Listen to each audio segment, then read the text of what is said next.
Le ministre-président SPD du Brandebourg vient tout juste d'annoncer la fin de son gouvernement. La coalition entre le SPD et le BSW a volé en éclats. Et quelle est la première décision de ce ministre-président ? Il part en vacances. Sérieusement. Regardons ensemble cette annonce fracassante. Et surtout ce que cela signifie pour l'avenir politique du Brandebourg. C'est parti. En réalité, l'effondrement du gouvernement du Brandebourg était prévisible depuis longtemps et aujourd'hui, le ministre-président SPD Woutke l'a enfin reconnu publiquement. La coalition de Woutke est à bout de souffle, le gouvernement est fichu, mais le patron lui file en vacances. Coalition en ruine et vacances d'hiver, est-ce compatible ? Dans le Brandebourg de Woutke, apparemment oui. Mardi, à la mi-journée, il annonce officiellement la fin de sa coalition gouvernementale entre le SPD et le BSW. Et le soir même, sa porte-parole doit confirmer l'évidence, le chef part quand même bien sûr en vacances comme prévu. C'est la Märkische Oder-Zeitung qui l'a révélé en premier. La porte-parole du gouvernement Ines Filler déclare « Woutke est en congé privé prévu de longue date à partir du 10 janvier. Le ministre-président reste joignable en permanence, le gouvernement demeure opérationnel. » Le vice-ministre-président Robert Krumbach le remplacera la semaine prochaine. Destination, aucune information. Durée, silence radio. Et une fois de plus, cela montre à quel point nos politiciens sont antisociaux et pitoyables. Un gouvernement régional explose comme prévu et que fait le chef de l'exécutif ? Il part tranquillement en vacances en se disant « Après moi le déluge ». Et désolé, mais Noël et le Nouvel An sont passés. 95% des Allemands ont repris le travail depuis hier, souvent dans des emplois ordinaires routiniers. Mais pour le ministre-président du Brandebourg, c'est différent. Là, la situation est pourtant urgente, il vient de perdre son propre gouvernement, la coalition s'est effondrée. Donc, au lieu de partir en vacances, ce type devrait convoquer une réunion de crise et s'occuper immédiatement de la formation d'un nouveau gouvernement. Mais non, monsieur préfère s'éclipser. Et ce n'est pas seulement irresponsable, c'est tout simplement lamentable. C'est à peu près tout ce que la porte-parole révèle, visiblement pour rassurer les quelques 2-6 millions d'habitants du Brandebourg. Monsieur Woutke n'est pas en croisière outre-mer, il reste dans le pays, au moins c'est clair. Le pilote du crash de la coalition à Potsdam commence donc par déblayer la neige après avoir tiré le frein d'urgence. À la mi-journée, Woutke avait annoncé que son SPD continuerait provisoirement à gouverner en tant que gouvernement minoritaire et engagerait prochainement des discussions avec la CDU en vue d'une nouvelle coalition. Interrogé par Bild sur le calendrier, Woutke a temporisé. Bien sûr, il faudra parvenir à de nouvelles majorités démocratiques à moyen et long terme, mais certainement pas dans les prochains jours. Grâce au budget déjà adopté, Woutke et son SPD dirigent donc d'abord le Land en minorité jusqu'à la fin des négociations avec la CDU.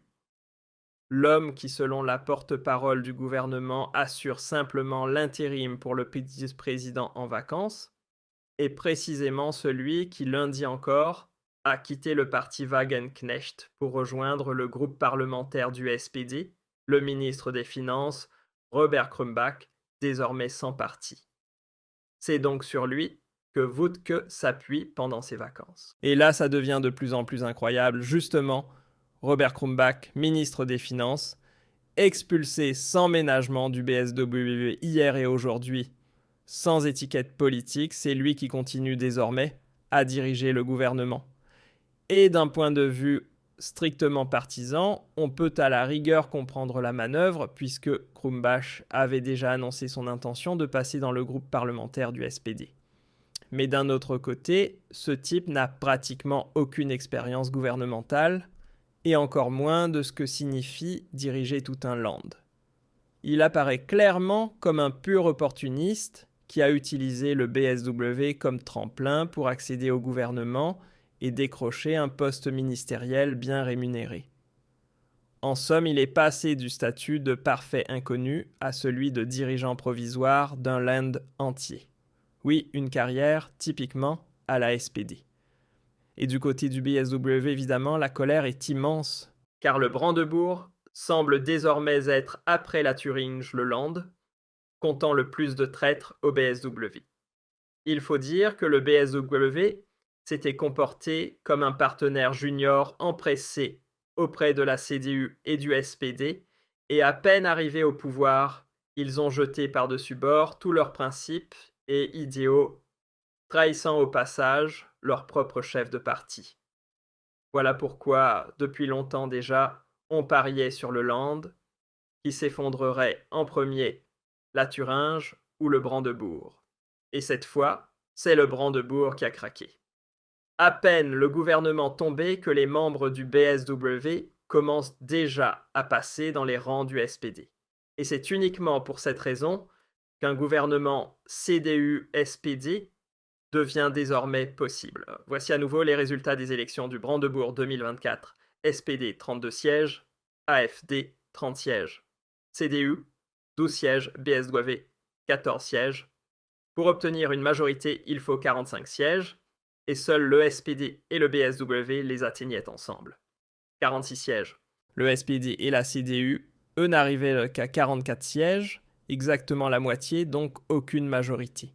Mais maintenant que le chef du BSW Krumbach, ou ex-chef du BSW, a déjà annoncé son ralliement au SPD, une coalition SPD-CDU atteindrait 45 sièges et disposerait ainsi d'une majorité. Et ce n'est pas tout. Après l'effondrement du BSW, d'autres élus passeront très probablement eux aussi au SPD. Et cela met encore plus crûment en lumière le fait que la fraude électorale de la CDU lors des élections du Brandebourg 2024 semble avoir été planifiée de longue date. Réfléchissez un instant, lors des élections européennes à l'été 2024, le SPD n'avait recueilli que 13,1% dans le Brandebourg. Et puis 3 mois plus tard, aux élections régionales, il est soudainement monté à 31%. Plus du double, presque le triple. Et peu de temps après, le SPD s'est de nouveau effondré pour retomber à seulement 22%. Donc juste avant l'élection et juste après, le SPD est largement distancé, relégué à la 2e, voire à la 3e place. Mais pile au bon moment lors de l'élection régionale du Brandebourg, il atteint soudainement 31% et parvient à former un gouvernement.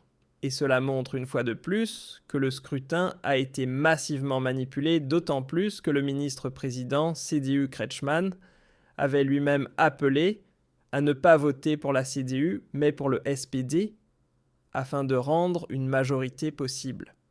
Et maintenant que le gouvernement du Brandebourg s'effondre définitivement, les traîtres du BSW rejoignent le SPD et rendent finalement possible une coalition SPD-CDU. Et à partir de là, tout le monde devrait comprendre que ces élections sont hautement manipulées. Il s'agit d'un pur marchandage entre vieux partis, avec en prime l'infiltration de traîtres dans les petits partis, afin de faire exploser au bout d'un an un gouvernement alibi, pour ensuite remettre en place un exécutif composé des partis du cartel.